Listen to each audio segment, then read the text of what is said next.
The Pittsburgh Steelers offense just absolutely destroyed the Jacksonville Jaguars defense in week 1 of preseason yesterday, winning the game 31-25.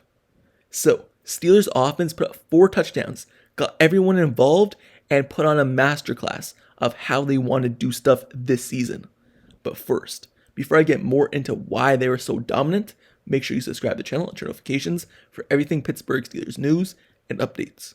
Also like this video. Now, let's get right into it. So, to start off the game, the Pittsburgh Steelers defense took the field and lit up a field goal right away to the Jaguars offense. But that didn't faze the Steelers offense because their very first possession with the ball, Mason Rudolph led a touchdown drive, going 9 for 10 and 84 yards and 1 passing touchdown. And they did exactly what the Steelers fans wanted them to do. Conclude a drive with a touchdown and look dominant out there.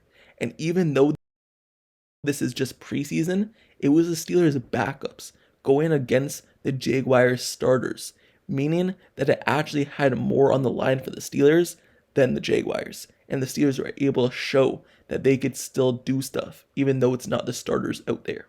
And Mason Rudolph, he looked amazing. He was completing every ball, only missing one. And he was putting it right on the dots, right in the place where the wide receivers and the targets could only catch it.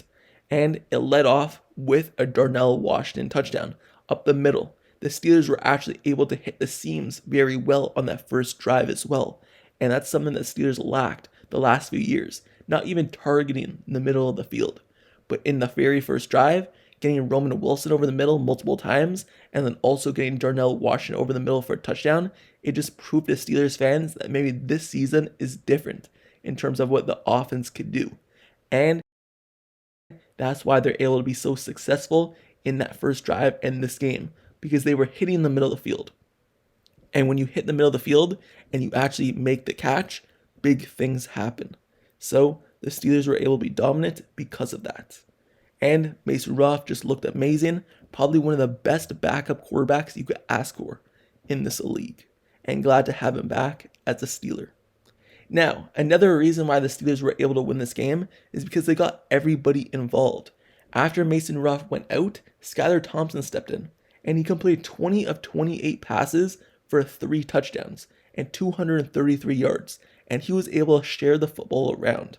And when I say share the football, what does that mean? Well, 16 players for the Pittsburgh Steelers caught a ball yesterday.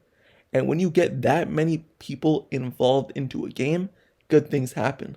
That means everyone's catching it, everyone's involved, everyone's locked in, and that means the other team can't stop you. They're worried about taking away someone else, but you just find the other person for yardage. So that's what the Steelers were able to do.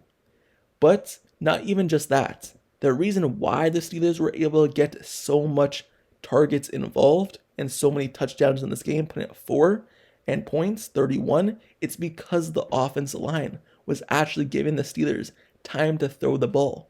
In previous years, when did we see the offensive line hold up where the Steelers actually have multiple seconds, 3+ seconds to throw the football?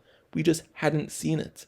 But in this game, that's why the Steelers were able to be so dominant, because the offensive line gave the Steelers quarterbacks time to throw the ball, which led them to push the ball down the field, hit the middle of the field, hit the deep throws, hit the multiple targets, and that's why they were so dominant. The offensive line stepped up in today's game, and if they're able to do that throughout the season, then Aaron Rodgers might go off and hit a new prime. You never know.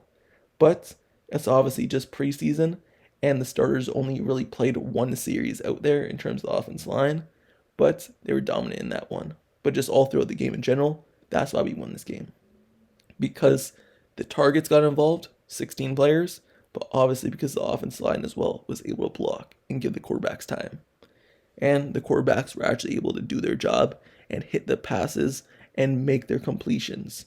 And their completion percentage was high because of it. Now, when you also look at another reason why the Steelers won the game, even though the run game didn't get going early on in terms of the first drive, or the first few drives actually, later in the game when it was due for crunch time and the Steelers needed to run the football, they were actually able to get the job done. Players were stepping up, making key runs, bruising type of runs and running over people for first downs and gaining the yardage when necessary. The Steelers weren't good altogether on first or second down running the ball, but on third down and those short yard situations and then getting key runs, they're able to step up in that time. So the Steelers' run game is another reason why the Steelers were able to be dominant in crunch time. And the Pittsburgh Steelers offense in years past, and just looking at this team in general, I know it's just preseason once again, but usually when a different team, doesn't matter who it is, goes down and marches and scores, the Steelers offense crumbles. They end up not being able to put a drive together and get that score back. But it seemed like every single time the Jaguars went down the field and scored a touchdown, field goal, or whatever, scored points, the Pittsburgh Steelers, the next series on offense, was actually able to score points as well and match it or outmatch it in terms of what they're able to do. So the Steelers offense was able to respond when the defense folded a little bit and gave up points. And usually it's opposite. Usually Steelers offense is the one that fumbles and crumbles, and then the Steelers defense has to stop them. But in this preseason game, it was the offense that actually it was able to be dominant, put up points in 31. But hey, I'm giving all this praise to the offense, but the defense is another reason why the Steelers looked good in this game. Yes, they gave up some points, but when looking at this starters on the Steelers defense going out for the first drive, a few of the starters that did play, because not all of them played. You look at Juan Thornhill, absolutely lay out the wide receiver over the middle of the field and break up a pass. He's going to be the starting free safety. So that's a good thing that we want to see from him. We also seen Eccles go out and get a pass defense on third down, creating a fourth down punt for the Jaguars. We've seen Chuck Clark be in the right spots at the right times. We've seen Cole Holcomb go out there and be healthy and run around. We've seen Derek Harmon for the first time, Jack Sawyer for the first time. We've seen these players on the football field, and the defense was able to get stops. Not all the starters were out there. TJ Watt was resting, Cameron Hayward, and all the cornerbacks, but the Steelers defense was still able to step up and only allow a field goal on that first drive where the Jaguars starters were out there. And Travis Hunter, Trevor Lawrence, Brian was out there. You look at all these players on the Jaguars who were starting, but the Steelers defense was able to step up on that first possession and even some possessions going into halftime. So the Steelers defense is another reason why the Steelers won this game and allowed the Pittsburgh Steelers offense to get going. When you only allow field goals and you're able to bend but not break, it allows opportunity for the offense to go out and put up points and win the game. And that's technically what the Steelers did there. When the Steelers defense only let up a field goal, the Steelers offense got a touchdown. And this is why the Pittsburgh Steelers won the game. So the offense was absolutely dominant in this showing, and hopefully it continues throughout the preseason in the next two games. Next game against the Tampa Bay Buccaneers, but also just in general for the Steelers team heading to the season. The Steelers are known to start slow to the season on offense, or just be bad on offense in general, last however many years. So hopefully this preseason game is a little glimpse into what the Steelers offense will be this season, actually being able to put up points. We have to remember, this is the second year in Arthur Smith's offense. The first year, maybe he's just getting used to the play calling, used to the Steelers team in general. And now this offseason, he put more plays in and things of that nature, and hopefully this is a little glimpse into why Arthur Smith was chosen, and maybe his offense will be different than what we saw last season. So the Steelers want to run the football. They want to throw up the middle of the field. They want to do these little dump passes and have these players run long, and that's what we should expect from this team.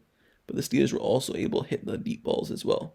Mason Rudolph looked good. If he needs to be the starter, you have full trust in him because he has done so in the past, leading the Steelers to the playoffs. But once again, this is just preseason, but let me know your thoughts down in the comments below. Who in the Pittsburgh Steelers opener looked amazing to you? Who are you most excited to see come regular season? And what are your thoughts on the Steelers offense in general? Who on the outside of this team do you expect to make it based off their performance? Let me know your thoughts down in the comments below. Me personally, Roman Wilson looked amazing in his first few drives. And Darnell Washington just looks like a beast out there. and Mason Ruff got the job done. And I'm a little bit positive more towards Jauan Thornhill as well. But let me know your thoughts. Also, make sure you subscribe to the channel and turn notifications for everything Pittsburgh Steelers news, updates, highlights, analysis, reports, everything surrounding this football team I've covered this offseason. And I'll continue covering it as the season rolls along here shortly, with every new rumor, every news, every player will be covered on the channel. This is the best spot for Pittsburgh Steelers football, so stay tuned, like, comment, and subscribe, turn notifications. And until the next video tomorrow, I'll see you guys all later. That's it for me. I'm out. Peace.